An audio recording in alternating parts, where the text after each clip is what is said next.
Hey everyone, welcome to another edition of the We Talk Sports podcast. And this one is an emergency podcast because we have a little something to show you courtesy of our boy Playoff Pete up here. Gerald, roll it.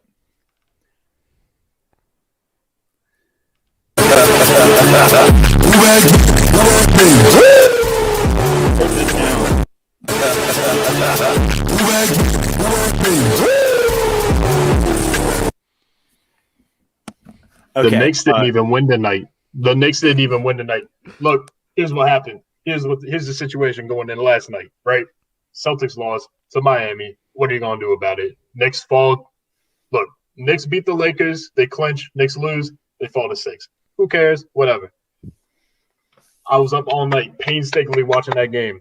Hell of a game. Best basketball game I've seen in years. Knicks end up losing. You know what? It don't even matter because the Cleveland Cavaliers are going to do our dirty work for us. Beat the Boston Celtics. We are back in the postseason, baby, for the first time in 8 years. I was in 8th grade. I was a little chitlin'. And we're back. We're live. The vibes are immaculate. And we're just going where the show takes us tonight, man. I've been waiting almost a decade for this. We're just going to see where it takes us. Go ahead, folks. In the words of one very special singer, we've been waiting all day for Sunday night. And even though we are many days short, it's about that time. So we had an enormous playoff drought with the Knicks. Nearly right. Pain. I saw us trade Steve Novak, Steph Curry before Steph Curry. We traded Steve Novak and a first-round pick for Andrea Bargnani. You know what Andrea Bargnani did? Jack shit. We traded Tyson Chandler, Defensive Player of the Year. For Jose Calderon and Samuel Dallenberg. Hold on. To put up Jose Calderon as the all-time leader in free throw percentage. He's the all-time leader in not playing well on the New York Knicks. It's scrub percentage. All right, look, listen. We did all this. You want to know the starting lineups I've had to witness since then? Let's start with Alexei Shved. Alexei Shved, in the past 8 years, was a starting point guard for the New York Knicks. Last time I checked his Instagram, he was taking pictures in front of, like, Joseph Stalin statues. Some crazy shit. You know how we go. Alexei Shved, starting point guard for the Knicks. He was supposed to be our future. Langston Galloway. Goat. He now plays in the G League. For Detroit Pistons guard, GOAT.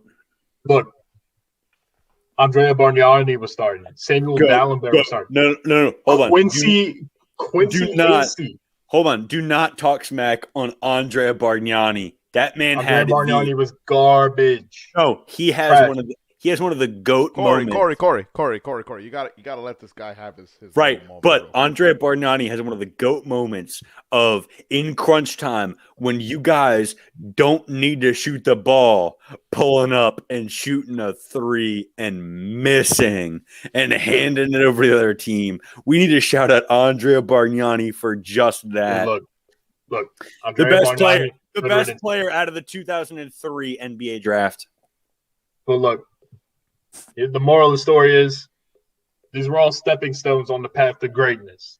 The summer of 2019, when I was in shambles, we missed Zion, we missed KD, we missed Kyrie. It don't matter. You know where we're going to be come May 22nd, first round of the playoff starts?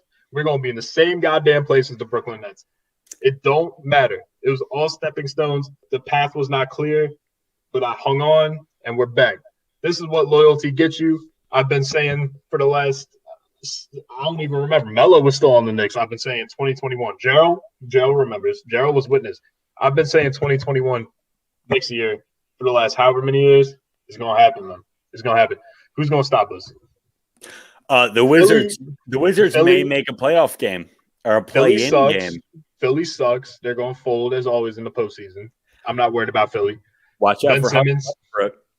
You said what? Hustle Westbrook. All right. Well, I'll take it. But look, if the Knicks end up playing the Wizards in the playoffs, I get to go to a game in DC. No. If the Knicks play the Wizards, I'm getting us tickets to see that game. Bet. Because the Knicks have waited this long. For sure. Look, I appreciate that gesture. But going as I was down my storyline, Brooklyn, they've never played healthy together. Who knows what they all look like? They're gonna fall apart. Honestly, I still think they're gonna fall apart. I still think when the time comes, shots, egos get big, Brooklyn's gonna crumble. They're on a cold streak heading into playoffs. You never want to. I don't care how good you are. You never want to be on a cold streak heading into the postseason. Guess who's not on a cold streak heading into the postseason though? The New York Knicks. Look, 3-game road trip or 6-game road trip. We were playing the toughest teams in the West. We had 2 games against the Suns, games against the Clippers, the Lakers. We're playing the top teams. We finished that trip 3-3, and we were 1 basket away from finishing that trip 4-2. Anyone who says the Knicks aren't legit, watch our last road trip. We're dogs. We're taking it. Giannis Antetokounmpo, I hope we play him in the first round. I'm not scared of Milwaukee. Give me whoever it is. I don't care. It don't matter. We're putting It don't matter. We're putting up a fight. What if it's the Celtics? Celtics are trash. They just lost to the Cleveland Cavaliers. Okay, I know. hold on. I Here's want to put something out here, though. A non-Knicks take. Just a objective sports fans, because that's what we are here, aside from PJ being a Knicks fan. Objective sports take. Is Brad Stevens the coach who can lead the Celtics team to a championship? Not while the New York Knicks are in the Eastern Conference. Okay. Anyway. Well, pretend you're not a Knicks fan. Do you think Brad Stevens is the coach to lead them there? Do you think No, because they've done the same shit for the last. They've done the same shit for the last 5 years. Do you think they need a coaching adjustment, or do you think they need a player adjustment and personnel? Bro, the team is there. I don't know what else Boston wants. I mean, They have the team. I think I'm gonna have to. And they're all still on low-paying rookie-like deals. Gerald. I was about to say. It seems as though the Knicks are past due whatever opportunity they would have been given at this point. They're always the team that's gonna come up, the team that's gonna make it, the team that's actually gonna do something. And every single time, they fall flat on their face. But it's always because of another either super team or just a super player that's in their way. In this case, I don't even think it's that there's going to be a super team or an incredible all-time great player that's going to get in their way. I think it's just going to be the fact that even though it's a decent enough talented team, I think they need a coaching adjustment because it's just not. I don't know. I don't know what it is. As far as I can tell, as a team, they're not gelling together. I'll be honest. They kind of look like my basketball team that I coached to a what was it? 90 to 18 point they loss. don't look like your basketball team. Jesus, Joe. They don't. I would love to put that detriment onto any basketball team, but I would not put that onto the Celtics. Oh, he's eating rice. He's eating rice. No. Wait, Rice only going to put that rice. detriment on the New York Show Knicks. the rice. Show the rice. Look at this. All right, hold on. Hold on. Praise God, I'm trying to Joe. get my food on here. I got rice and a giant ass piece of chicken. No, he's eating rice. Joe eating chicken, Joe eating rice. I'm eating dubs. I'm eating Bud Light because the Dodgers are not doing well. However, I do have a special cap, which is, I guess you can't see it now. But you know what I like most about that hat? That's gold trim, baby. And you know what else there is? Hold on. You know what else there is? Okay. There's a World Series champions patch. Ooh, that's cold. But you know what's going to look colder on? A New York Knicks hat in October when the new season starts because we're going to be WNBA. Yeah. We're going to win the WNBA for sure. Look, NBA champions, New York Knicks, calling it now. Okay. However, I would like to say 2 months' time or a month and a half, however long the fucking playoffs take, I don't care. I'm going to be driving down Snowden River Parkway with fireworks going down my sunroof within the very foreseeable future. If you were an NFL player, you'd be Julio Jones. I think now in the NBA, we're going to stick to that before we move on to other sports. In the West, I guess in the East, there's the obvious contenders of the Nets. The West is the Bucks. Food, bro. Well, no. I just want to put out just a regular contention bubble, aside from a Knicks fan chanting in here. In the East, you've got the Knicks. You have the Nets. You have the Celtics. You have the Sixers. You've got a bunch of teams that have very good ways to get into that Final Four. In the West, you have the Lakers, you got the Clippers, the Jazz. You have a lot of these teams. Gerald, who do you see pushing it to the conference championship in the West? Oh man, I would say okay. Here's the thing: everyone still has the Lakers Rather, on a low I should say, who are the two most deserving, and given a bracket, what are the two that you see going forward? I'll say this: it'll be a hard-fought battle between the Utah Jazz and Portland Trailblazers for that final spot in the conference championship. But I think the Jazz are going to outclass the Portland Trailblazers. I know Dame Time and Melo's still there, right? I mean, yes, sir.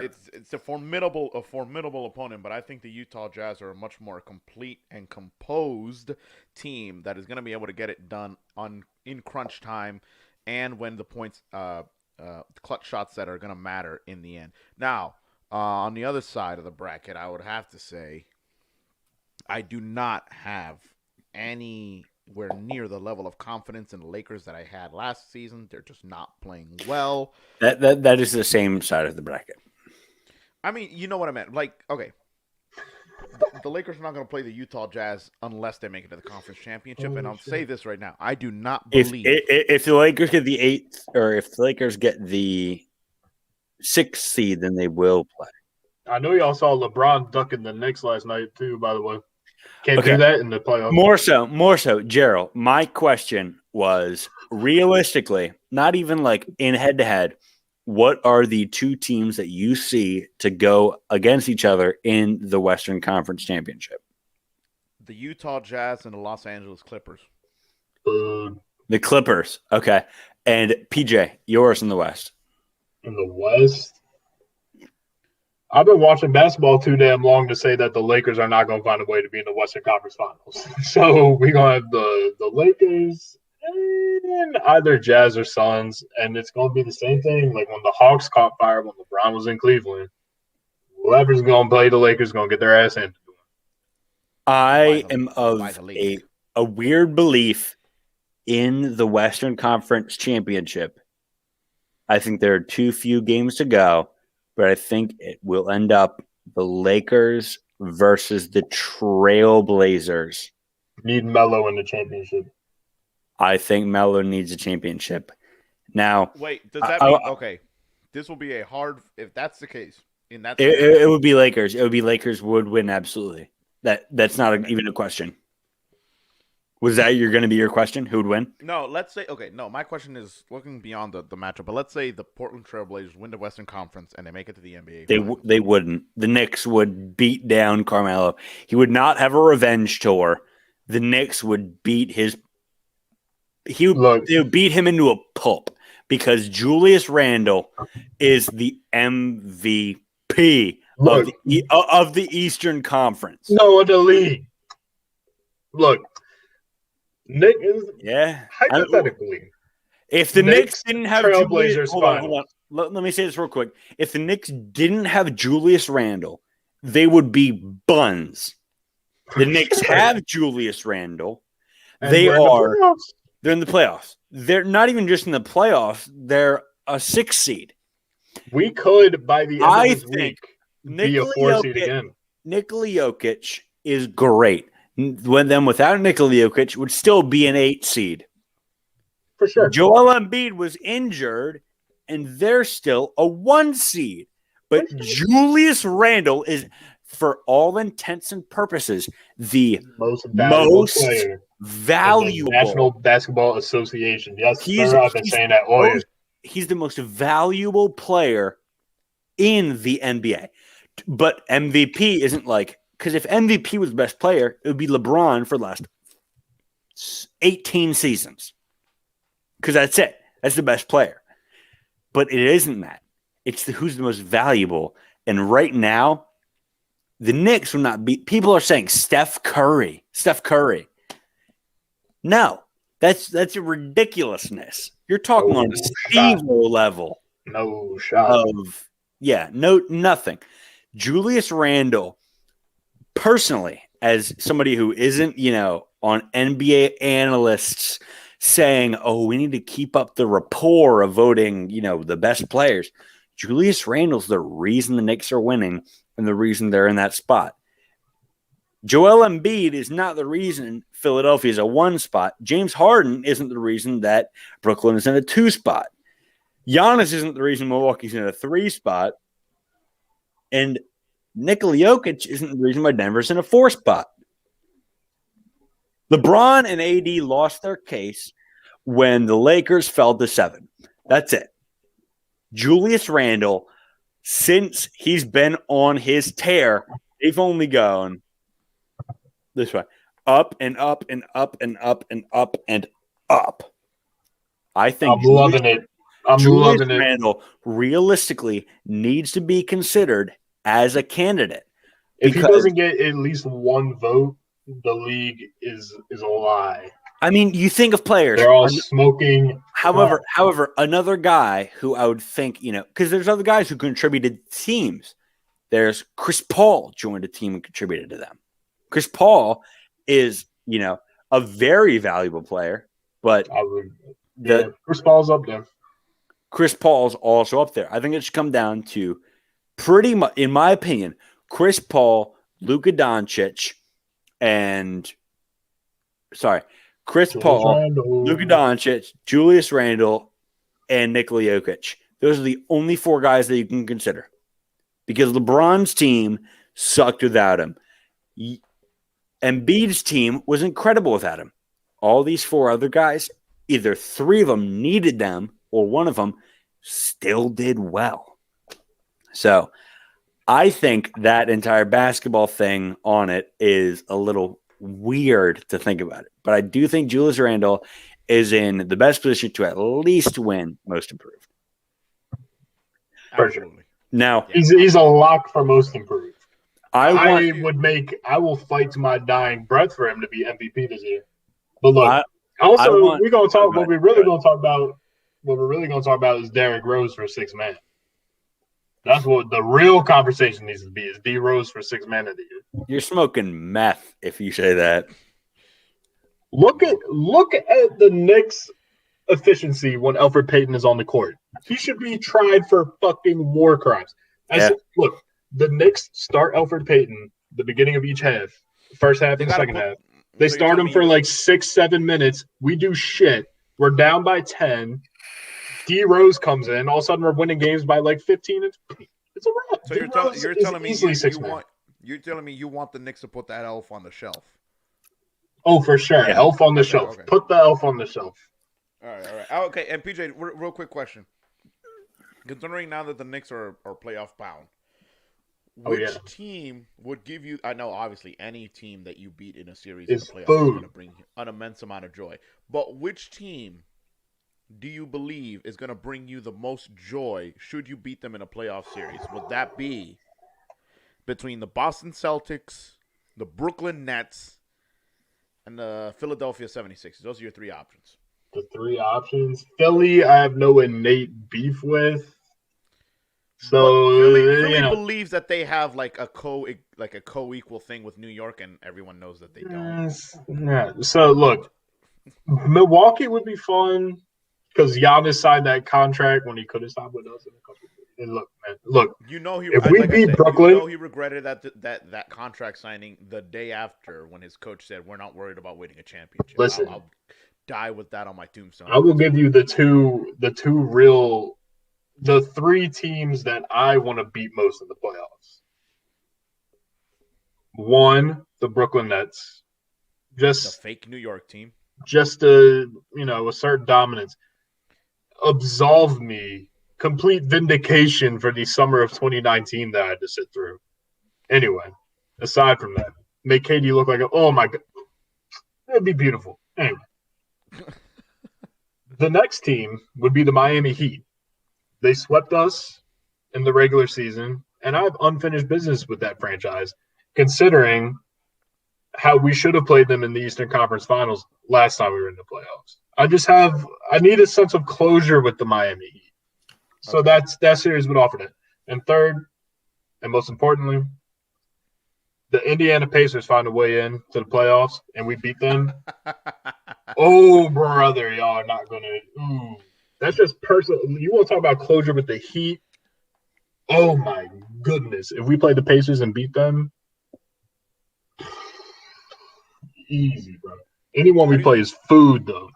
I want to know what Spike Lee is thinking right now. Spike Lee is thinking that he's not allowed in Madison Square Garden. Right. Not my problem, not my concern.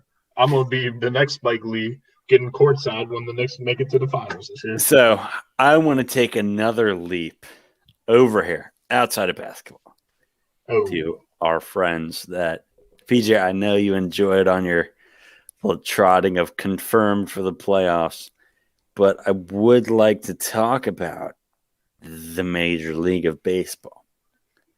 I would like to preface with the Stephen A. Smith Webham of I am in a very bad mood. This is a very bad day. This is one of the worst days I've ever had in my entire life. Yeah. As of right now, my championship Dodgers are 3 games out of first, living 19-17. Now, this is rough digs, but I want to know first, Gerald, how do you feel about the Orioles starting hot and still at, May break being 16-21? Well, to be honest, I appreciate this approach that we're still sticking to our guns about this rebuild. I've said it before, I'll say it again. Every loss is expected, and every win is a pleasant surprise. You, me, and PJ, and a couple of our other of our associates, I'll call them. we saw them dookie on the Yankees, for lack of a better term. Yes, absolutely. We went to a live sporting event, which was very, very nice. We went to Pickles first. Experience. And then we walked over to the stadium. Nature took its course at Pickles and then continued on through the upper deck of Camden Yards. Absolutely. And the point is, PJ knows. Wonderful experience. But like I said, every win that the Orioles produce is a little extra pleasant because technically we're not supposed to be doing this good, or at least I can see we're now on the upswing. Not good. Or at least we're not tumbling, plummeting. We're not as much of an ass team right now. You're butt cheeks, but you're not as. Yes. There we go. But you are definitely not the worst team in the MLB.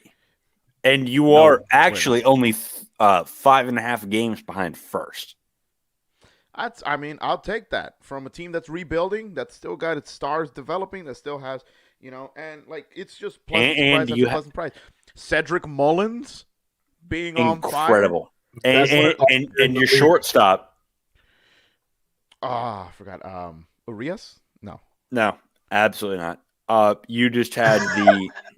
I'm terrible at this. We played this game before, and I lost like $50 on that. Yeah, you lost a lot of dollars on that. Freddie Galvis made an incredible play today, just west of the hot corner, and made something nice out of nothing. Took a hit right there, still on his knees, yucked it over to first baseman, got it done.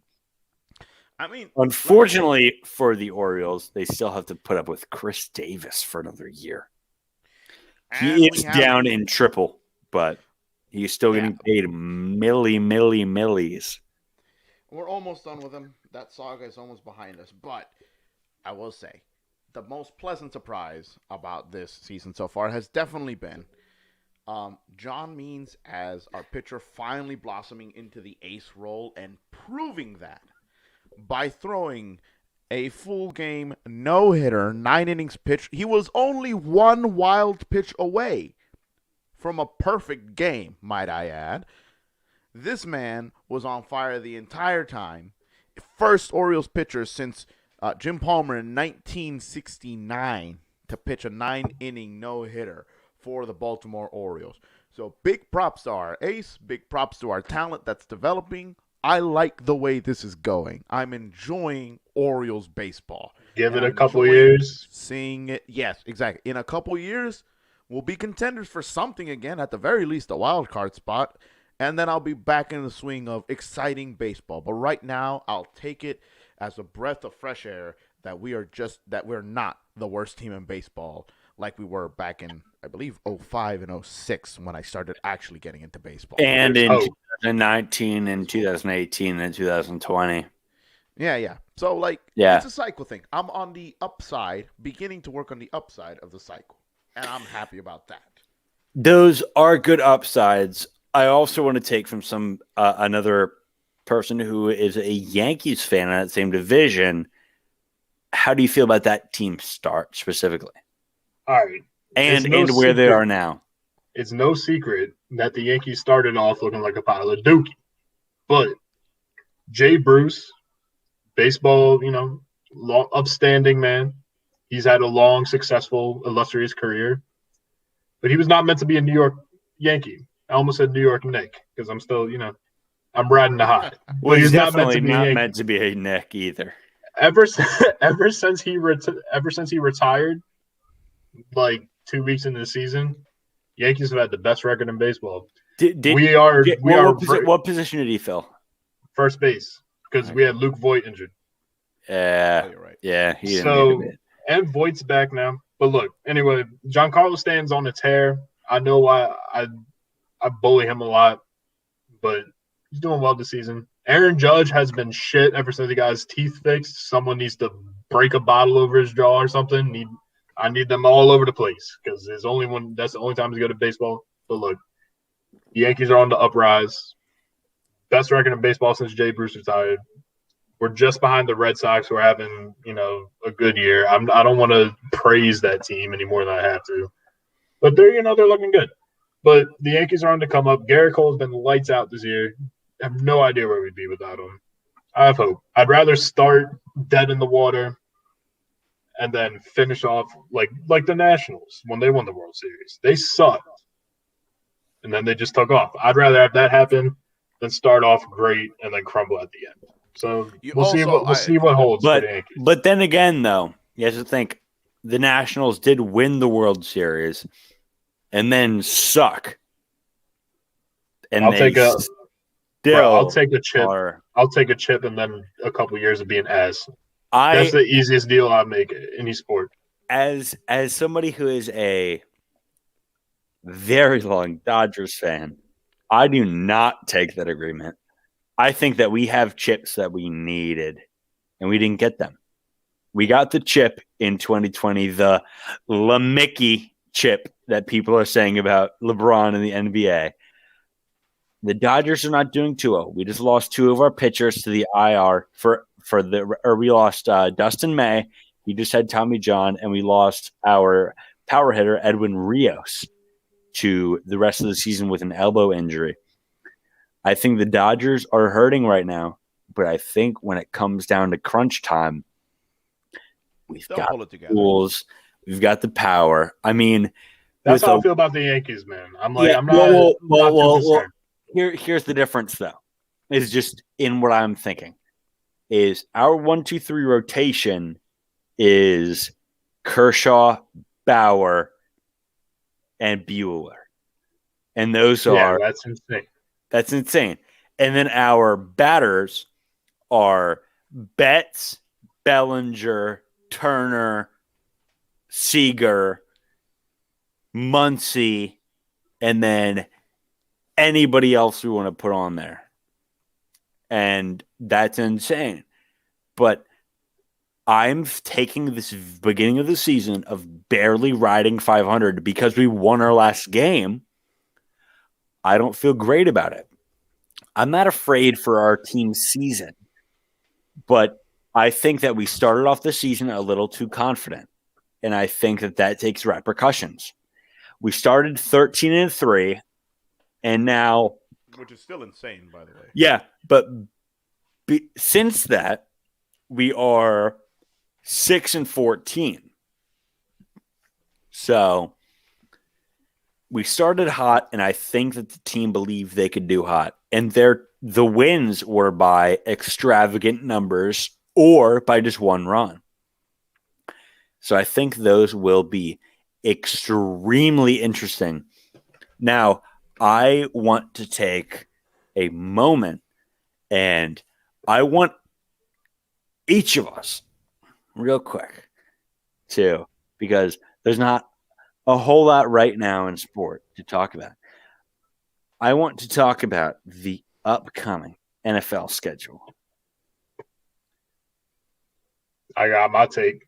They just released week by week, and I'm going to look at my team, the Indianapolis Colts.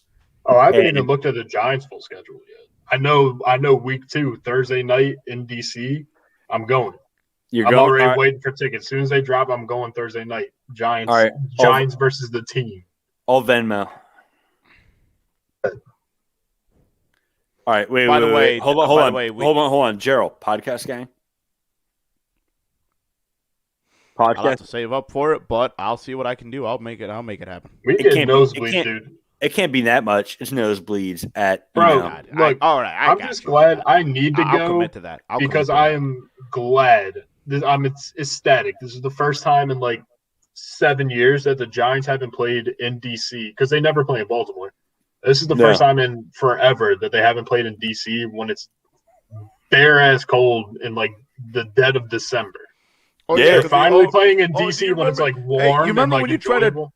Do you remember when you tried to drag me to one of the Thanksgiving games on a windy night? And I was like, "Are you insane?" Me, John, and Corey went to that Thanksgiving game. And not me, Corey. It was the other Corey. Yeah. And it was Thanksgiving. That happened to be Eli's last start before the Geno Smith incident.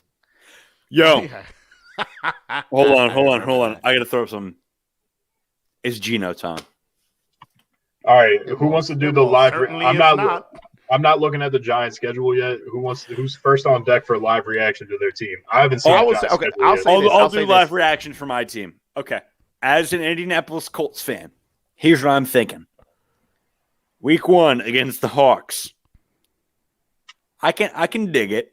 The Indianapolis Colts drafted a great D-line. I think we can put up and just put Russell Wilson down to the ground.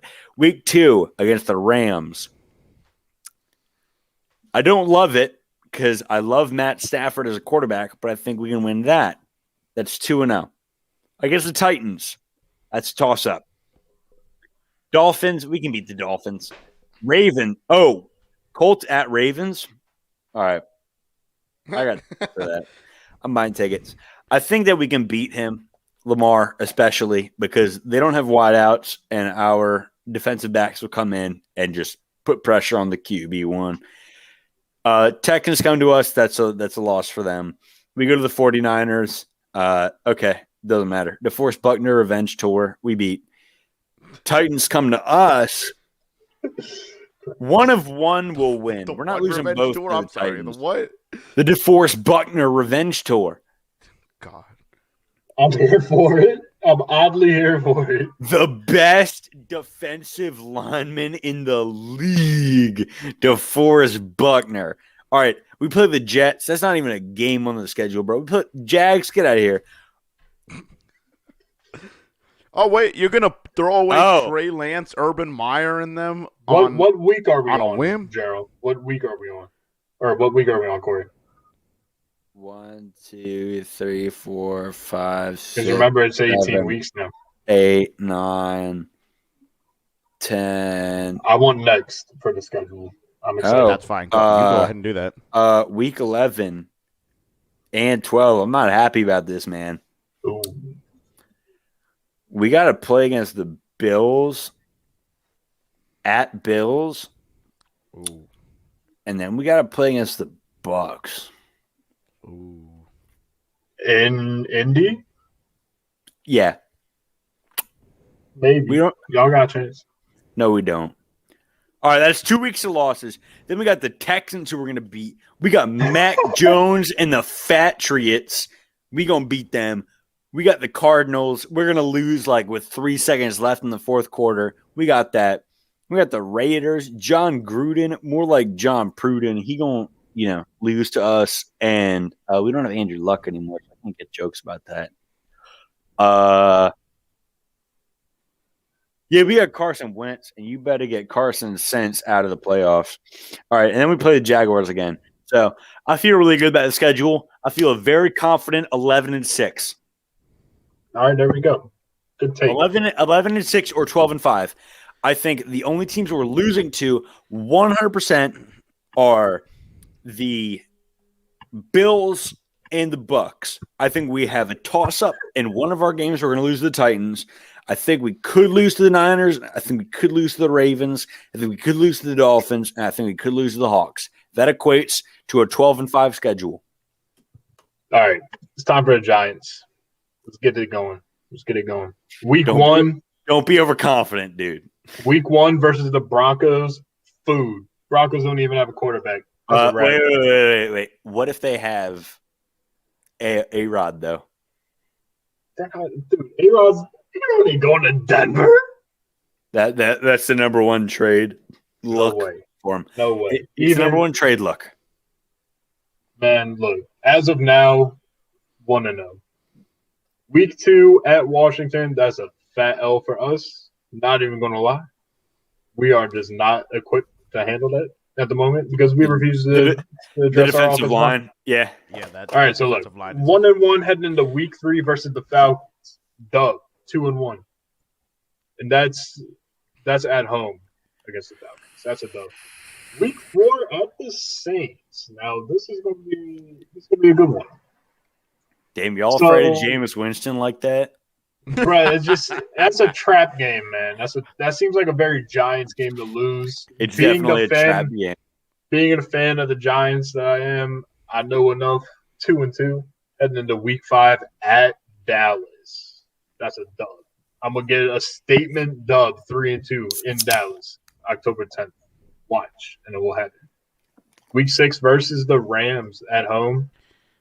Now that's a toss-up. That not sponsored. Okay, cool. 3-2. But could be. I'm gonna go ahead and say we're gonna have. Ooh, that's a dub. Against who? The Rams. No, I don't think so. They have Matty Stafford. He has Matt Stafford cause you some real problem. Oh, I forgot especially with your defensive line. Now. I forgot they got the Matt Stafford. All right. 3-3 heading into week 7 versus the Panthers. You know I love me some Teddy Two Gloves, but unfortunately for them, he don't play for them no more. That's a dub for the Giants. 4-3 heading into week 8 at the Chiefs in Kansas City. I don't even need to say the result of that game. We're going 4-4. And we're going into the Raiders at week 9. It's too bad that Teddy Two Gloves doesn't play for them anymore. Who does he play for? The Broncos. Oh, shit. Maybe we are losing the Broncos then. Teddy Two Gloves a dog. The Broncos also, as Gerald put in our individual Twitter DMs, just signed Blake Bortles. So they have Blake Bortles and Teddy Two Gloves going head-to-head against Drew Lock's position and hopefully may get A-Rod. So those are their 2 quarterbacks going into 2021. All right. So we were 4-4 heading into week 9 at home against the Raiders. I'm going to give that to us. We're 5-4. Heading into our bye week at week 10, we are 5-4. Probably second or third place in the NFC East. It depends because the NFC East is either all losing records or every team's like 12-4. You never really know what you're going to get. 12-5 now. Yeah, so right. Yeah, there you go. All right, so 5-4. Not the bottom of the NFC East, but not the top. Week 11 in Tampa, the site of Daniel Jones' first career win. Wait, in Tampa? That's a fat loss. That's a loss. No. That is a 4. I'm calling it right now, and I'll put money on it. That is a 4-touchdown loss. 5-5. That is a 4-touchdown loss. 4 touchdowns. I mean, we played well against them last year, actually. Yes, but this is also Tom Brady revenge tour against people who doubted him. Tom Brady wants to go 17-0. Hardcore. All right. Anyway, 5. We're 5-5 heading into You week mean 12. you mean 20-0? No. Well, he wants to go 20-0, but a full 17-0 season, because the only 17-0 before was when they didn't have a full 16 game, and the Dolphins took it. Anyway, week 12 at home against Philly. That's a win. We just refuse to win in Philly, so I'm gonna give us the home win. So where's that put us? 6-5, heading into Thereabouts. week 13. You know what I noticed about the Giants? They keep on giving Philly a reason to bring up the miracle in the Meadowlands, and I'm Literally, like, you dude. guys got to shut that down. You really do. They Week never will. 13, Just sweep them 4 years in a row, please. It's Fly, 13. Eagles, fly. Dude, On the fuck road Philly, to dude. victory. Week This man. 13 in Miami, Giants are 6-4. Okay. Week 14 at the Chargers. In Miami. Okay. That's a good team to doubt. Week 14 in LA. I keep wanting to say San Diego, but in LA. That's a close one. This is see our schedule gets really tough right around here. All right, so we got the Chargers. What did I say? We were 6-4 heading, or 6 and whatever the fuck. Look, Yeah, besides you the said point. 6-4. 6-4. So against the Chargers, I'm gonna go 7-4. I'm gonna give us that win. But then we're gonna proceed to lose to the Cowboys, 7-5. We're gonna lose in Philly, 7-6. Then at the Bears, 8-6. And then we finish out the season again. I'm missing a few numbers there. But long story short, we finish the season. I'm gonna call it now. Week 18, Giants at home against the football team. That's gonna be the division championship game. Okay. Is anybody debating my current put out of 12-5 or 13-4 on the Indianapolis Colts? I'm gonna go 12-5. You think 12-5? I'll give them the 12-5. Yeah. I think it's going to go over that. I think 12-5 could be good, but I think Carson Wentz working back again with Frank Reich in that system with, again, 2 great left guards and tackles.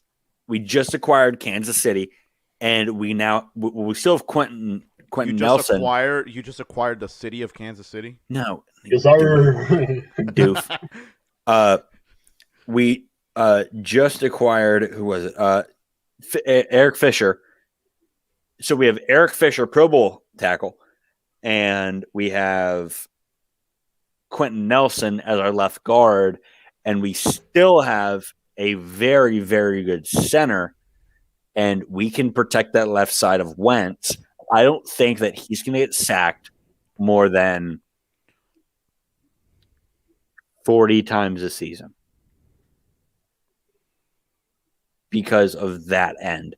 I think if he can get the ball off, here's my ultimatum.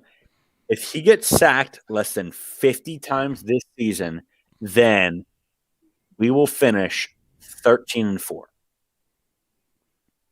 Okay. Yeah, okay. All right. I can get behind that. If he doesn't, whether it's going to happen or not, I have no idea, but if he doesn't, then we're 11-6 or 12-5. But I think 13-4 is a very reasonable aspiration. So you don't think it's going to be a 10-7 season? Pardon?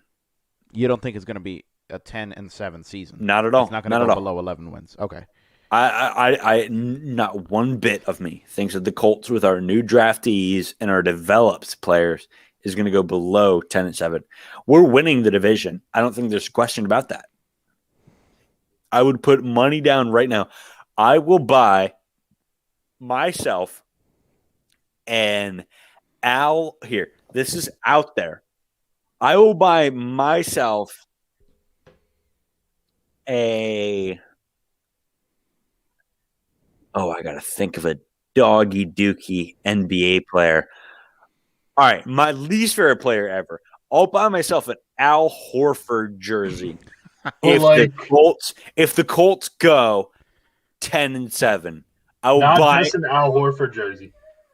like one of the like ugly ass Hawks Al Horford jerseys. I'll buy a Hawks Al Horford jersey if the Colts go 10-7. I promise that. If you're out there watching, write it down, please, because my boys are going to forget. And PJ, you got any bets on your team, or are you too afraid to bet The that? Giants? Fuck, dude. I'm You got to buy a Phillip Rivers jersey if your team does better than what you estimate. Hey man, look, I got the Knicks doing well now, so I don't need to worry about the Giants. The Giants can take another year off. Not my problem. Here, if the Giants go 8-9, will you buy a Phillip Rivers jersey? 8-9, I got my. Ooh, you know my thoughts on Phillip Rivers. Yeah, Ooh, but would you? I'd buy a D-Jax jersey before I bought a. No. All right. 7-10. Would you buy a Phillip Rivers jersey? How about this? If the Giants finish with over 11 wins, I'll buy a Phillip Rivers jersey. Over 11? No, I'm going 11 or more. I'm going 7, bro. I'm going if they poop the bed, dude. They're gonna, bro. All right. If the Giants finish 11 wins or more, you have to buy a Philly Rivers jersey, a Colts Philly Rivers jersey, For sure. because it's on sale. So For sure. all right. So if the if the Giants win 11 or more games, PJ has to buy a Colts Phillip Rivers jersey. If the Colts finish under 11 games, if we win under 11 games, then I gotta buy an Al Horford jersey. All right, Gerald, what's your bet? I still need to show you my team and everything, but let me. I suppose you do then. Right. Yeah. Okay. Real quick. Yeah, show us, pretty boy. I'll run down through this. Do this real quick. Okay. Hold on. All right. So this is our schedule right now. Regular season. No one cares about the preseason because we're gonna play the Ravens anyway, and we're gonna lose. But whatever. Well, hold on. I want to put this out there though. The Ravens are undefeated in the preseason for the last 5 years. Just want to put that out there. Here's my thing, though. Should I care about that? The Ravens are not going to lose in the preseason. That's what I said. They're not going to win. They're not going to lose. They're not going to lose. Yep. So I mean, whatever. But okay, week 1 against the Los Angeles Chargers. Most likely, even though we're at home, we're most likely going to lose that one. You know. And then week 2, Thursday night, the game that all of us are going to go to, Giants versus the No, this is team. yeah. Giants versus the team. The team No, I'm sorry. I was about to say Washington. That's a joke. in Landover. Landover, Maryland, which I live close to, by the way. Oh yeah, we go into this one, right, boys? We tailgate. Yeah, we said we were going to this one because it's the only warm Giants game in DC in We the last tailgating this. decade. Yeah. All right. Okay. Perfect. Thursday night, September 16th. We're gonna be at this game live, most likely. The Skins win every Thursday night game. Well, too bad they're not Skins anymore. They're the team.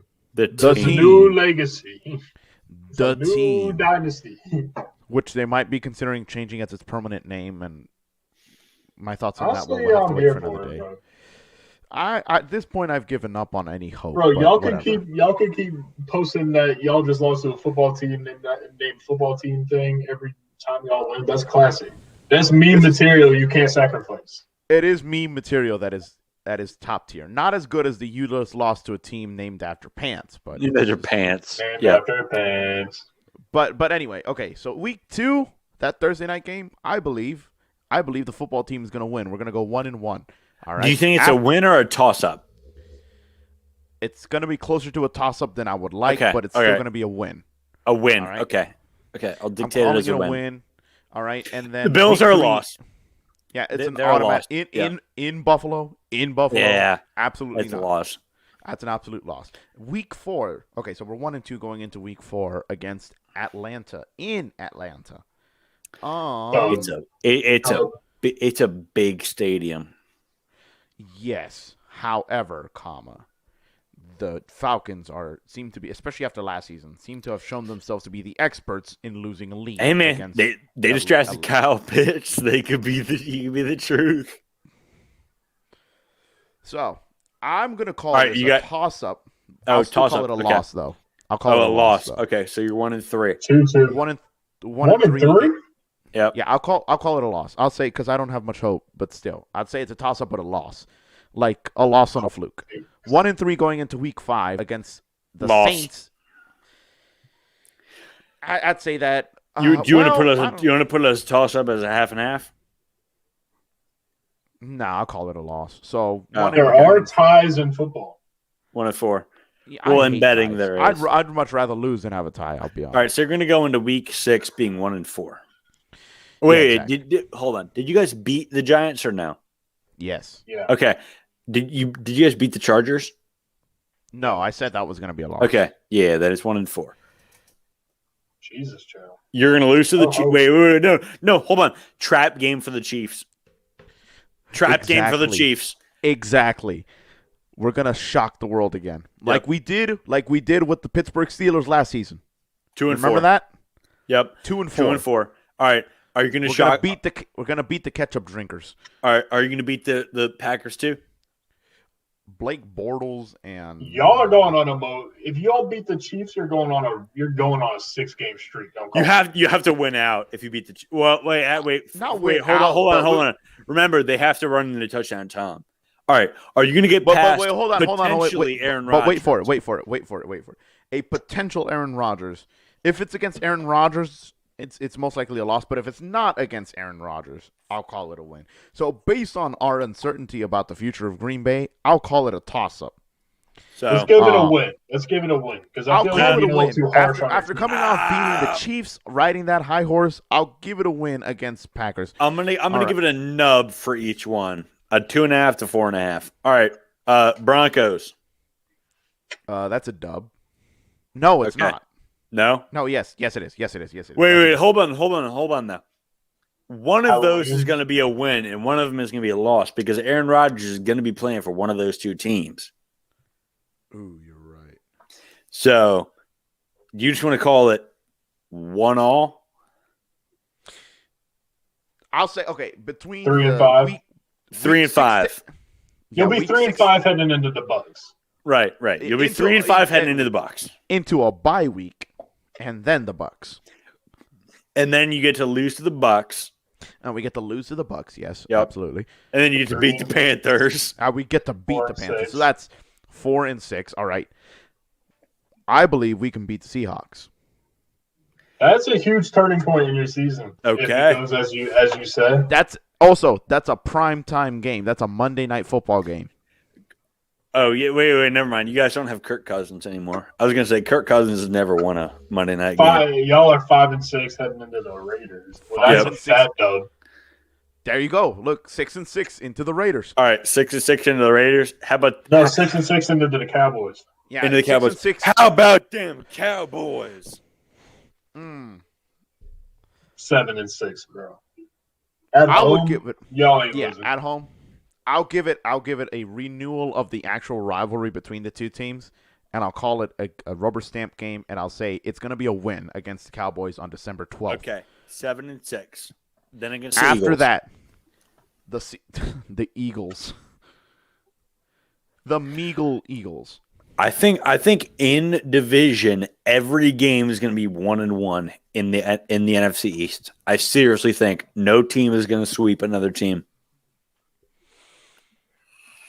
I can understand why you say that, but I can also see one team pulling it out of their ass against at least one other team. I feel like y'all are going to sweep Philly. I just have a gut feeling y'all are sweeping Philly. We'll beat Philly week 15.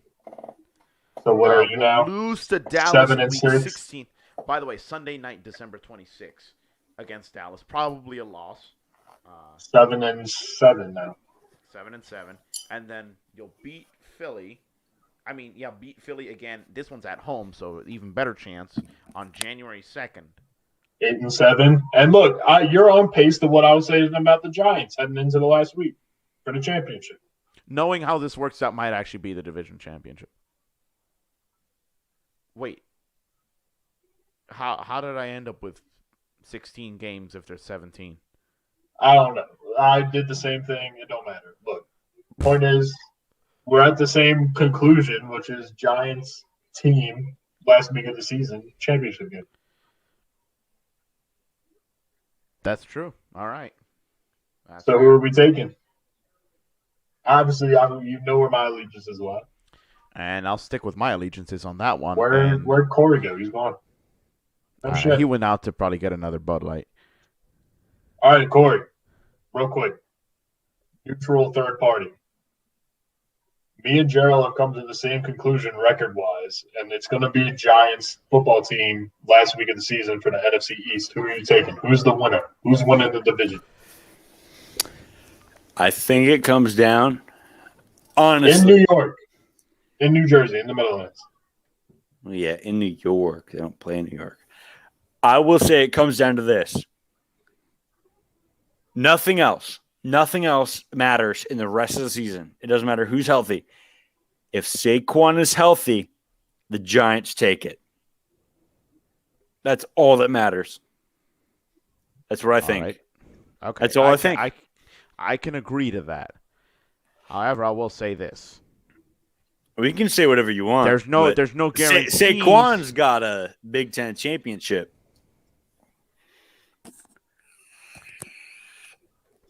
With Saquon, okay. I feel like there's a inconsistency. Saquon's a cheat code. He is, but I don't feel like he will last the whole. Have we seen him play a whole season? Yeah, his rookie season. That's true. All right. Well, he was hurt for like a game or two, but here's the also, we saw him play for 3 whole seasons at Penn State when he jumped over a man against Iowa. Yeah, but that's Iowa. Hey, he did it against the Bears. But he did it against the Bears. That's true. All right. Okay. I think, and I'll be brutally honest about this.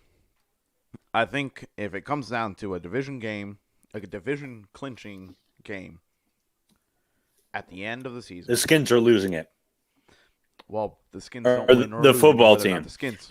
The football team is losing that game. Honestly, they are. And they're too young. Graciously accept defeat. Yep. I don't know. They might try to stick what's his name, Fitzmagic into there, but I still have doubts about how that's going to work. I think here, as an outsider looking in on that organization, first of all, sell the team, Snyder. But second off, when you're looking into starting quarterback, you need Ryan Fitzpatrick, a guy who has played in the league for more than a decade. You start him. That's it. Everybody else learns. I'll agree to that. That's it. It's the Brett Favre, Aaron Rodgers thing. Yes, you have a guy who might be the next big thing, but what you have right now is a bona fide good quarterback. You do not stray from that. You don't try anything else. You get Magic Mike his shit. You get him the football, and he throws it downfield with a face mask in his hand, and he hurls it down and gets you a 40-yard touchdown. It doesn't matter. The problem with the football team is in management. Ron Rivera is a very great coach, but the issues are in development and the other parts of the organization. That's the same problem with the Giants. Joe Judge is awful. What? He's the best coach we've had since Coughlin. Listen. Okay, in terms of what you said about that's a very cold take. That's like saying, "Oh man, the best taco I've had from a gas station was the one I got from a Royal Farms last week." Dude, that you don't have make sense. You've never had a good coach. Even have tacos. You haven't had a good coach since you won a Super Bowl. And so saying Joe Judge is a good coach. I see the same energy of Tom Coughlin and Joe Judge. I'm not saying he's Tom Coughlin. No, They got the he's same. not. They got the same ethics. Tom They got the Coughlin. same. Hold on. No, Stop Tom lying. Coughlin Stop had lying the to yourself. defense. Stop lying to yourself. Tom Coughlin had a defense to work with. I'm not talking about what players he has to work with. I'm talking about as a coach. Okay. Mentality-wise, energy, how he Okay. approaches coaching the team. He's on the wavelength of Coughlin. I'm sure he is, but you're smoking dick if you think that Joe Judge is anywhere near as decent as Tom Coughlin was for the team. Yeah, we don't have. We also don't have fucking Strahan and Justin Tuck and OC anymore. However, you look at guys, different coaches that can do things. One of the things that I say is my head coach. He pulls out and goes, "Oh yeah, the Colts are going like 3-13. All right, I guess we're gonna go 9-7 and make the playoffs and take it to the end against the Bills." Joe Judge sucks, dude. In the worst division in football, couldn't pull it out. And Gerald, you're not on the easy seat either, man. I'm not. But at least Gerald knows the say, football team sucks. Here's the thing. I was about to say, as I agree with you that, like I said, I am very much appreciative of what Coach Ron Rivera is doing, but I also have my criticisms about this. The biggest one of which is he seems to be keeping on playing this, you got to win your spot onto the first team. No, we know who the better players are. Keep them on the field and help the others learn from the rest of them. Don't be playing this carousel, he did better in practice this week, I'm going to put him in. That doesn't help anybody. I mean, it helps them with development, but it's also going to be detrimental to your season. So it doesn't make it, especially in the leadership position of the quarterback role. Stop playing this carousel game where you're just like, we'll see who our best option is. We know who our best option is. It's Ryan Fitzpatrick. Put him as a starter.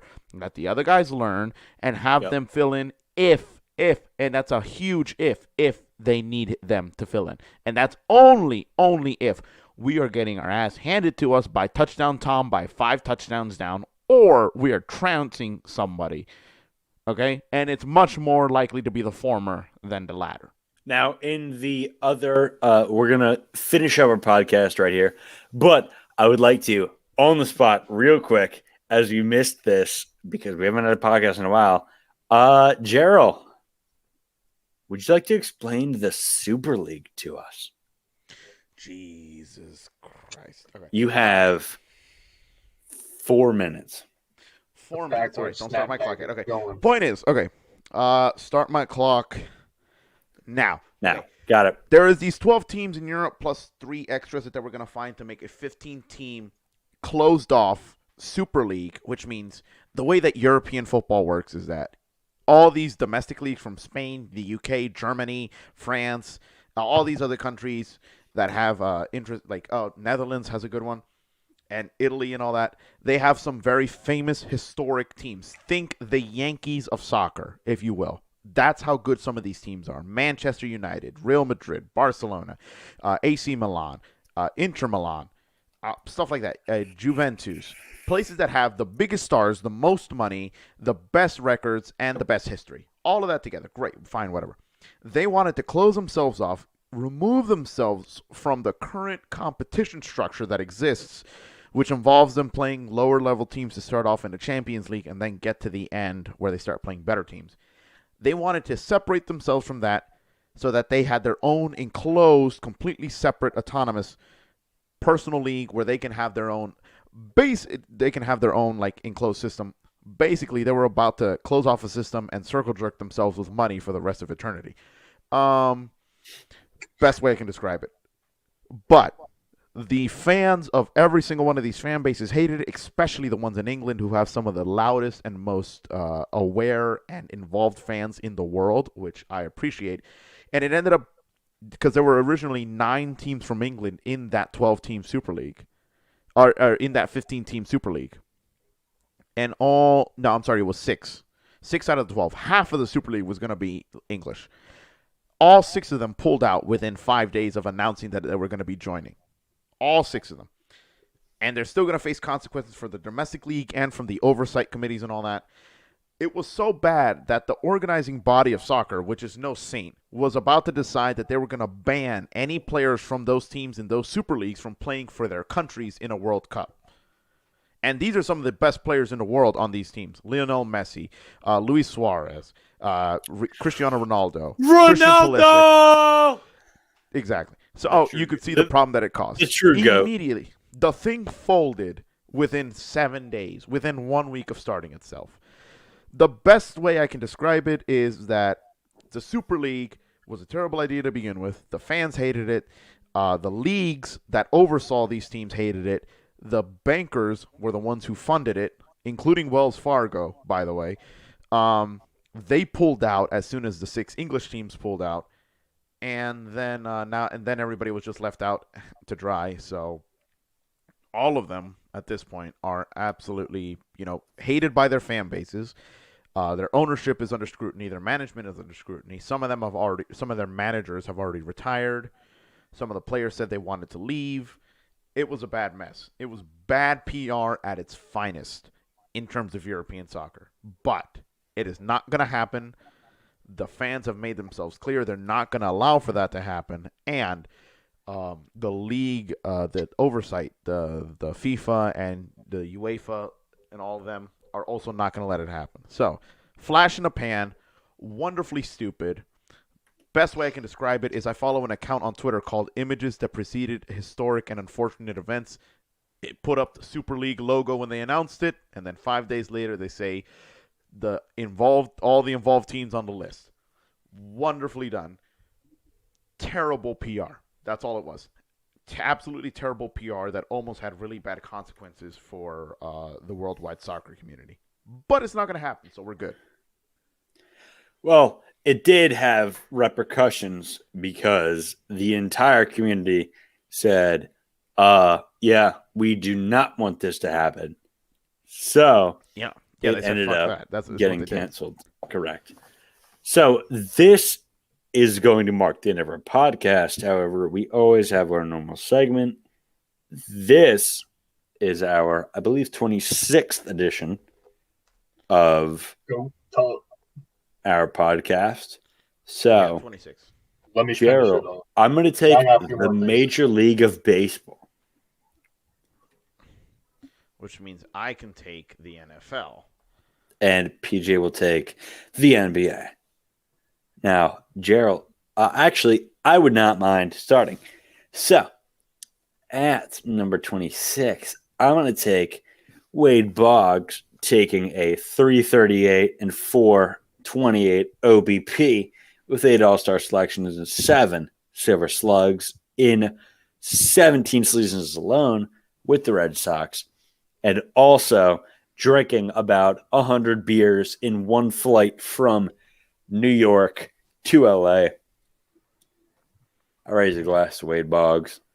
Jesus. He has almost as bad drinking habits as you. I can pull a podcast. Wade Boggs hit a 328, so I think he takes it. All right. Let me see. I would say, since I'm taking the National Football League, the best NFL player to wear number 26 has to be Adrian Peterson. All day, Adrian Peterson. AP all day. All fucking day. MVP, I don't know. NFL Offensive Player of the Year 4 times. First team All-Pro, 3 times second team All-Pro, 7-time Pro Bowler. And not to mention, his longest run ever was for the Skins. When they were still called the Skins. Yes. Okay. So, Adrian Peterson, I'm going to keep on pointing this out because, it took me a while, so I'm just going to keep on pointing it out. Adrian Peterson, the best NFL player to ever wear number 26. PJ, you've got the association. I would, under normal circumstances, say Killer Kyle Korver. But this is no normal evening. This night is different from all other nights for the last 8+ years. Hold on. This man, I don't know what he's doing. Killer Kyle Korver.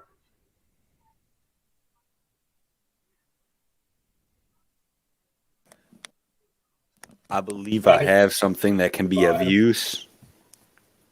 You said 26. I believe I have something that can be of use right here. The undisputed GOAT. Saquon Barkley. Come on. The GOAT. Obviously, if I had NFL, that's who I'm choosing. But again, as I said And before, also on the back, there ain't no names because as there I ain't no said names. before, this night is special. This night is unlike any night I've had for the last 8+ years. The Knicks are in the playoffs. He's not playing right now, but look, if we make it, who knows how deep we're gonna make it? We're gonna take the chip. But to save face, I gotta act like maybe we could lose in the playoffs, even though we all know that shit ain't gonna happen. But look, we make it deep enough. The GOAT, the real number 26, I want to talk about. Mitchell Robinson has a chance to come back to this lineup. Wrap Come it on, up. man. Mitch Rob is back. Mitchell my Robinson. goodness. If the Knicks have a center, championship. Chip. Man, come on. Really gonna. All right. I just also need to just put out there real quickly because PJ neglected to talk about it. In the NBA, the best number 26 has to be James Robinson, who is kind of big dog. So, What number was Birdman? That's Birdman? A real question. Yes, bro. Wait till the Birdman episode. Yeah, we're gonna tune into the Birdman episode that we will have on March 31st. Wait, that's actually a day. Never mind. On April 31st of the next year. Jeez. But that will wrap up the most recent edition of the We Talk Sports podcast. As always, I've been Corey. We're back.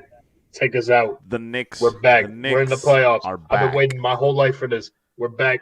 Taking the chip. You've been waiting. Okay, cool. You've been waiting 8 years. I'll give it to you. A well-earned playoff. Oh yeah. berth, Oh yeah. Well, we were waiting since 1988 to just fuck you to win. You've been bro. good. You've been good and just losing the chip. We haven't been doing shit. Yeah, that's I've been crazy.